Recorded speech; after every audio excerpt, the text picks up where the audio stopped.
This is the story of Eugene Brown, a man about to be released after serving a 17-year prison sentence. Despite gaining his freedom, Eugene isn't overjoyed. He feels anxious about returning to a society where he no longer has many friends or connections. However, a close friend he made in prison encourages him to live not only for himself, but for those who will never leave. This friend, who often played chess with Eugene, gives him a handmade king piece as a gift to remember him by. I made this for you.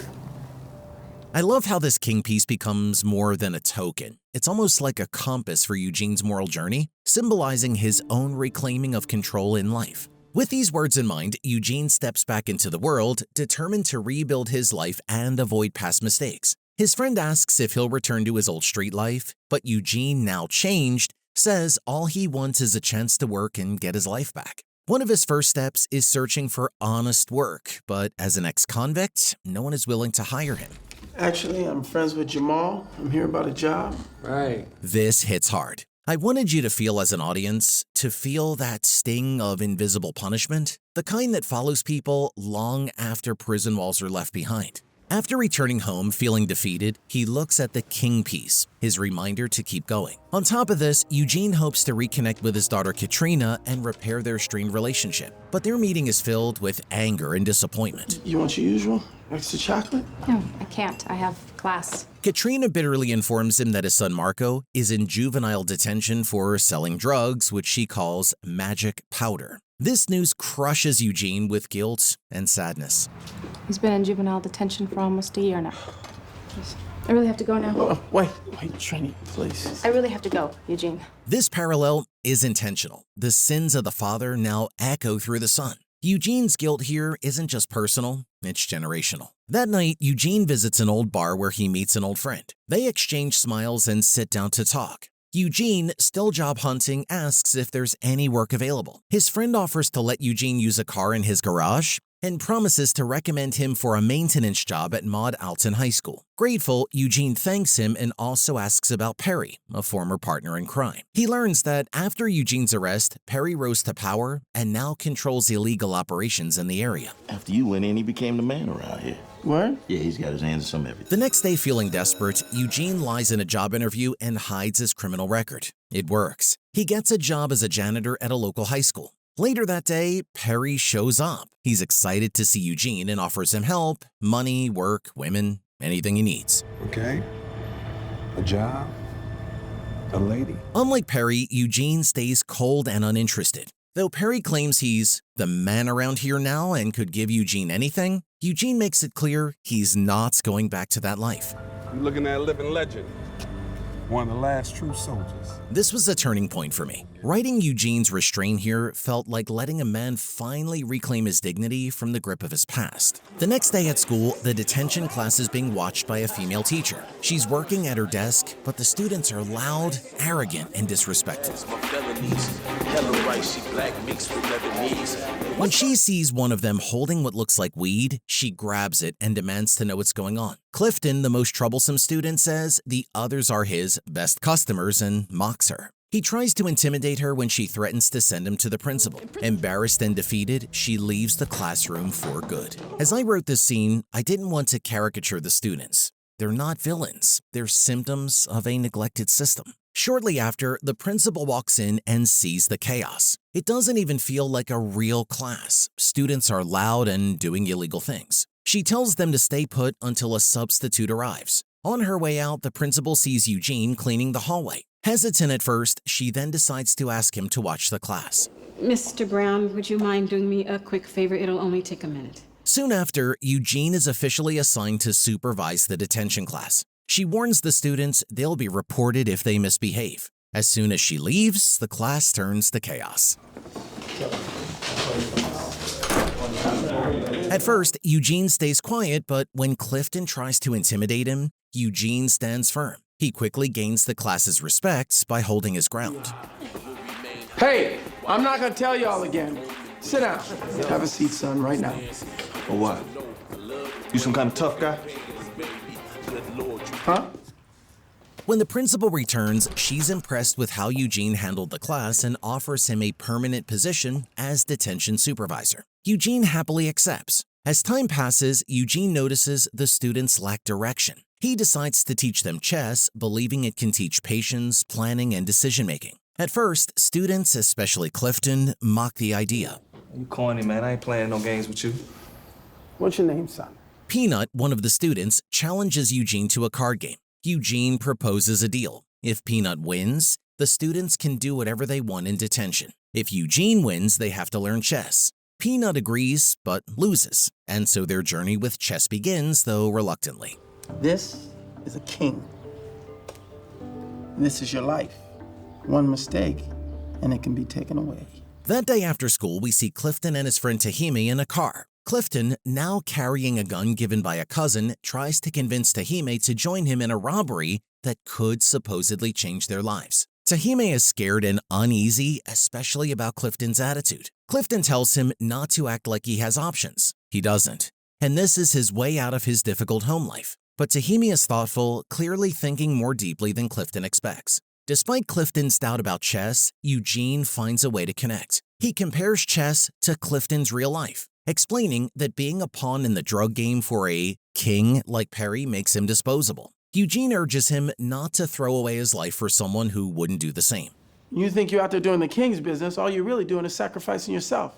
This metaphor was key. I wanted Clifton and the viewers to realize that being part of the game doesn't mean you're a player. Sometimes you're just being played. Clifton still doesn't believe in change and refuses to join. Eugene tells him plainly, if he wants the street life, go live it. But if he wants to change, the chessboard is the place to start. Clifton walks away, but the message hits home with the other students. They decide to give chess a try. Man, Peanut, that ain't the right move. During a game, Peanut makes a poor move. Tahime comments that he should have played differently. Eugene notices and asks if he'd like to play, but Tahime brushes it off, saying chess is stupid and joins Clifton instead. After class, Tahime, Clifton, and Peanut walk home. Peanut asks for a ride, but the other two would rather walk than get in Eugene's car. Eugene ends up driving Peanut home, who shows him where Tahime lives. Eugene sees Tahime's mother, an addict who can care for her son, and feels even more heartbroken for the kids in this neighborhood. Later, Eugene visits his son Marco in juvenile detention, but Marco is cold and furious. He yells for the guards, refusing to let his father back into his life. Guard! No, Marco, wait. No, Marco, wait.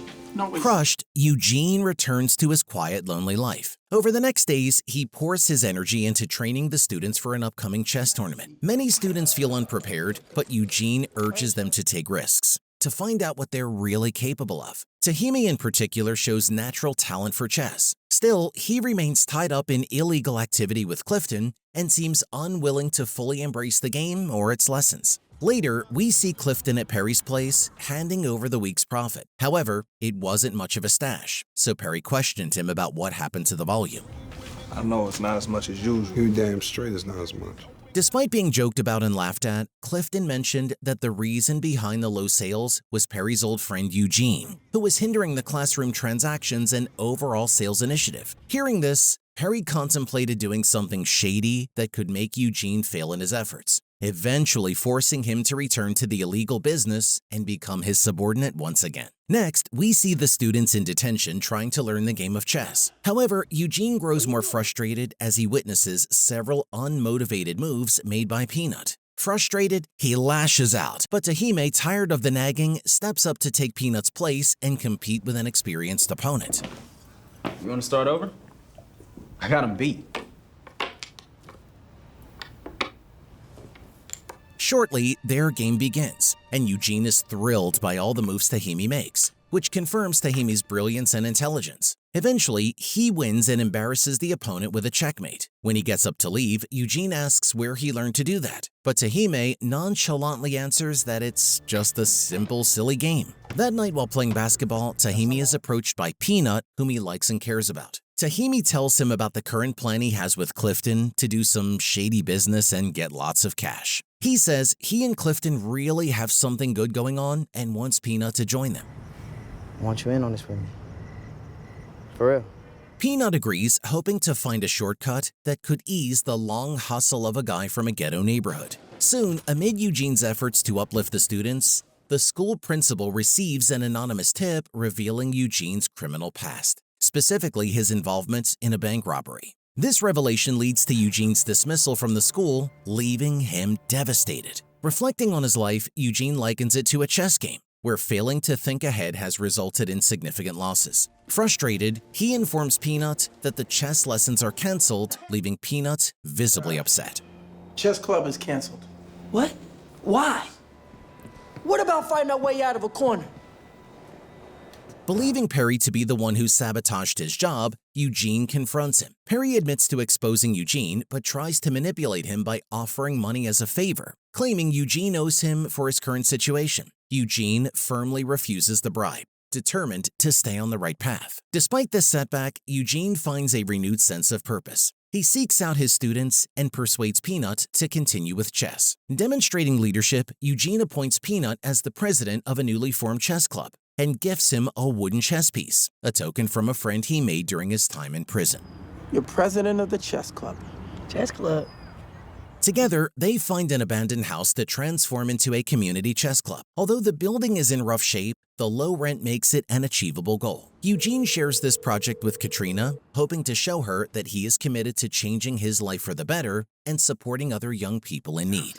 There's some pretty good little players at that school. A chess house. Soon enough, Eugene, Peanut, and a few dedicated students work tirelessly to restore the rundown house, transforming it into a functional chess club. However, Clifton continues to exert a negative influence on Tahimi, persuading him to participate in another drug deal. During the deal, Peanut is meant to stay in the car, but he is hesitant and fearful to stay alone. Thus, Clifton unexpectedly offers Tahimi to sit in the car while he takes this silly-ass boy with him. Tahimi is uncomfortable with Peanut being brought along to the main deal, so he cautiously advises Peanut to look out for himself. Stay focused, man. However, the situation spirals out of control. Shots are fired, and in the chaos, Peanut is tragically killed. When Tahimi rushes over and sees Peanut struggling to breathe, he is overwhelmed with terror and regret for involving him.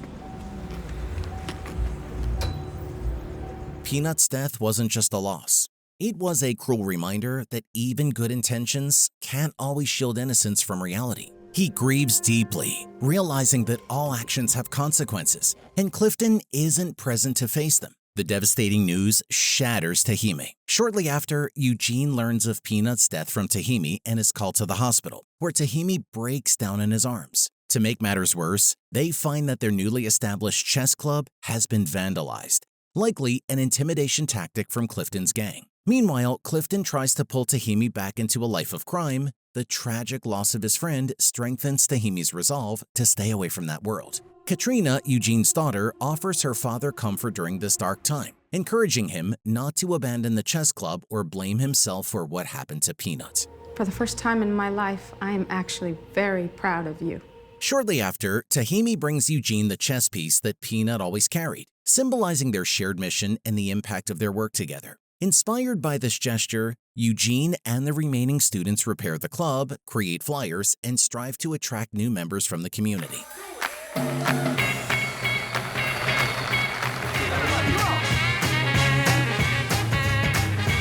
Meanwhile, Clifton continues his illegal dealings, profiting from his association with Perry. Tahimi struggles with a difficult home life and contemplates violent revenge against his mother's boyfriend. Eugene intervenes, sharing his own story of spending 17 years in prison after a botched bank robbery, emphasizing that violence only leads to self-destruction. The school's principal also becomes a new supporter. Later on in the kitchen, she proudly tells him he is one of the few people she has witnessed in her career making a real difference. Later, Eugene meets with his daughter, and she informs him that Marco will be released soon. I gotta be there for him when he gets out. Show him how much it changed.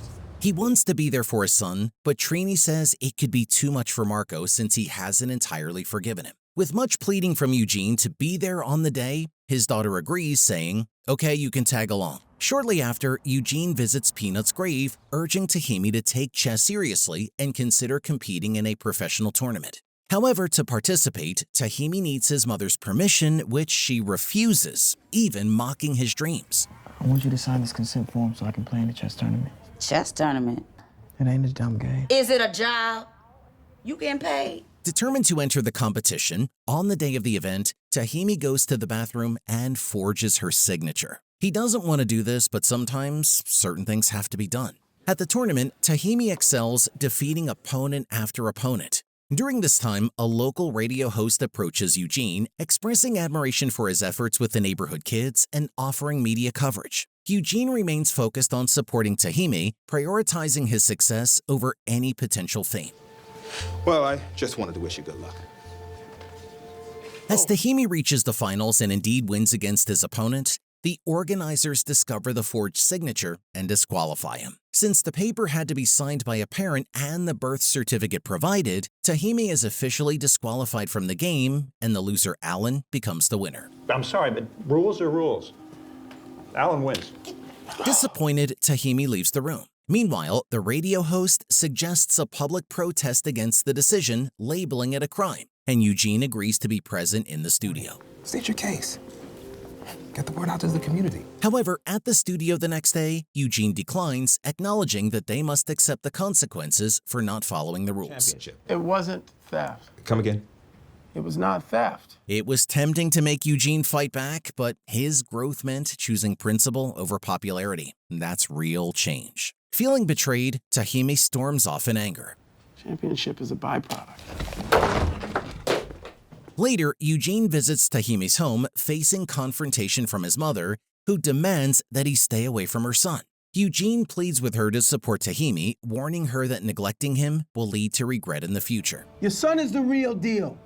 You need to come and see him play. Eventually, Eugene hears from other kids that Clifton has been arrested, along with a group of juveniles. Initially worried that Tahimi might be among them, Eugene starts to look for him everywhere he thinks he could be found. However, his day is wasted driving around, and Tahimi is nowhere to be found. Meanwhile, the day was the one when Marco was to be released, so he couldn't keep his promise to his daughter to be there. That night, he just goes home to welcome Marco, but the two children are disappointed in him once again. Marco! Hey, Soon, Tahimi comes to Eugene and tells him he chose not to participate with the now-arrested Clifton. He explains that he applied what he learned from chess to his life, deciding against making a reckless move. Determined to pursue his passion, Tahimi expresses a desire to compete in a new chess tournament, confident in his abilities. Eugene tells him the player could be hard to beat because they have more experience and skill. some of these players are rated 2,400 and up. But it's in the district, and I want to play.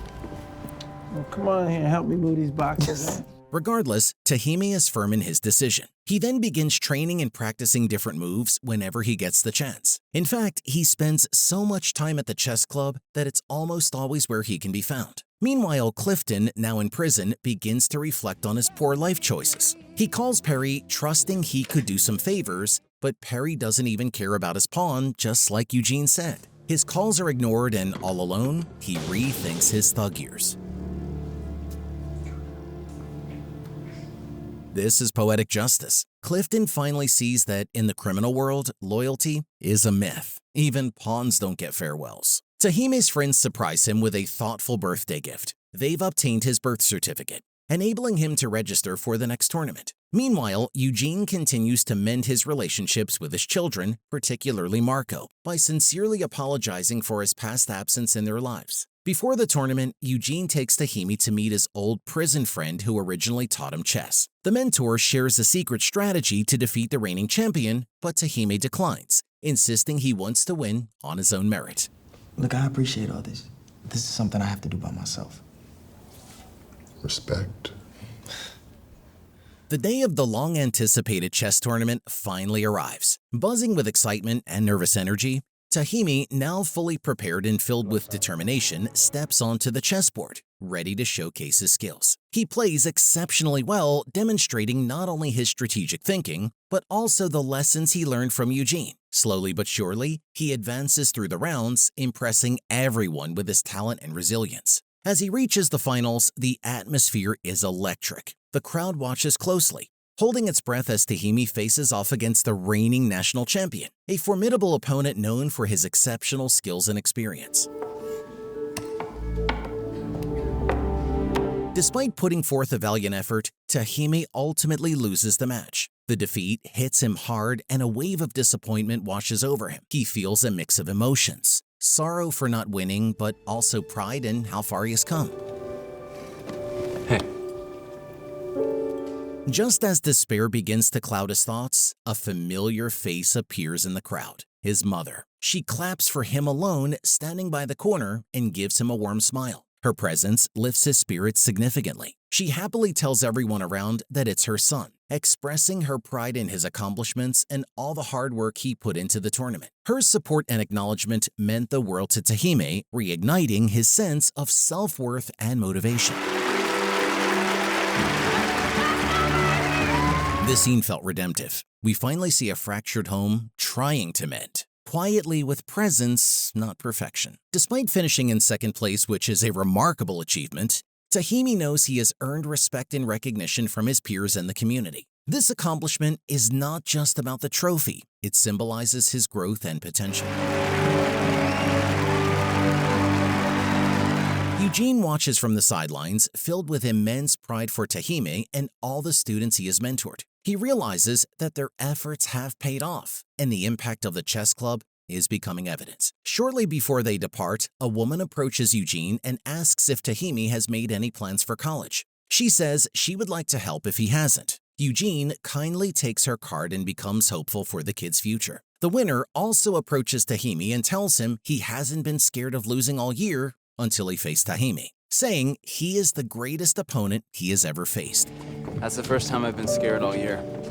Feeling thankful, Tahime smiles genuinely while taking a picture with his trophy and his mentor, Eugene Brown. Soon enough, we see the chess club begin to thrive, attracting many more young members eager to learn and explore the game. Eugene's vision of using chess as a means to teach life skills and foster personal growth is coming to fruition. Parents start to notice the positive changes in their children, and the community rallies around the club supporting its mission. As the club flourishes, Eugene's children, including Katrina and Marco, decide to visit. They witness firsthand the positive change in their father and the dedication he has poured into helping the youth. Yeah, well, thought I'd just check it out. Their presence at the club represents a significant step toward healing their fractured relationships and giving Eugene a second chance as a father. As time passes, the positive influence of Eugene and his chess club spreads throughout the community. In the closing credits, it is revealed that Eugene's initiative has led to the establishment of multiple new chess clubs across various neighborhoods, as well as the creation of 7 new schools dedicated to supporting underprivileged youth. These institutions focus not only on teaching chess, but also on providing valuable life skills that empower young people to make positive choices. Eugene's mission to use chess as a tool for personal development continues to resonate throughout the community. The legacy he builds through these clubs inspires countless young individuals, giving them hope and direction for a brighter future. The final stretch is more than a conclusion. It's a ripple effect. Eugene's change didn't just save him, it seeded a future.